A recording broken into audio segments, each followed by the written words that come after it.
శుభోదయం అదృష్టం కార్యక్రమానికి స్వాగతం. 9 గ్రహాలు, 27 నక్షత్రాలు, 16 తిథులు, 12 రాశులు. వీటన్నింటి మధ్యలో మన జాతకం ఇమిడి ఉంటుంది. పుట్టిన సమయం, తేదీ, ప్రదేశాన్ని బట్టి మన నక్షత్రాలు నిర్ణయింపబడతాయి. నక్షత్రం మారితే జాతకమే మారుతుంది. ఒక్కో నక్షత్రంలో 4 పాదాలుంటాయి. ఈ పాదాలను బట్టి రాశులు నిర్ణయిస్తారు.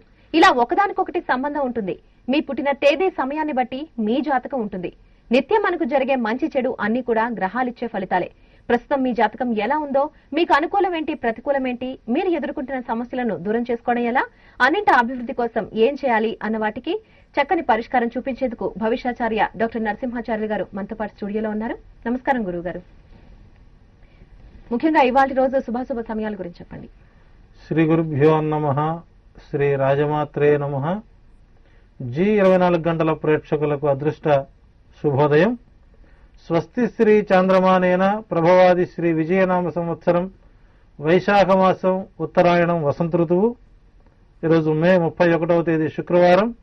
ఈరోజు సప్తమి మధ్యాహ్నం 1:06 వరకు, తదనంతరం అష్టమి తిథి. నక్షత్రం ధనిష్ఠా నక్షత్రం ఉదయం 7:17 వరకు, తదుపరి శతభిష నక్షత్రం.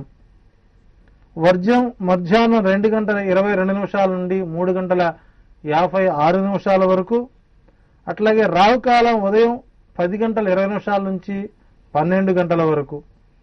దుర్ముహూర్తం ఉదయం 6:10 నుంచి 9:03 వరకు. తిరిగి మధ్యాహ్నం 12:31 నుంచి 1:23 వరకు.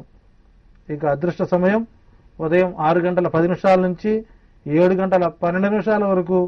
తిరిగి సాయంత్రం 5:35 నుంచి 6:34 వరకు.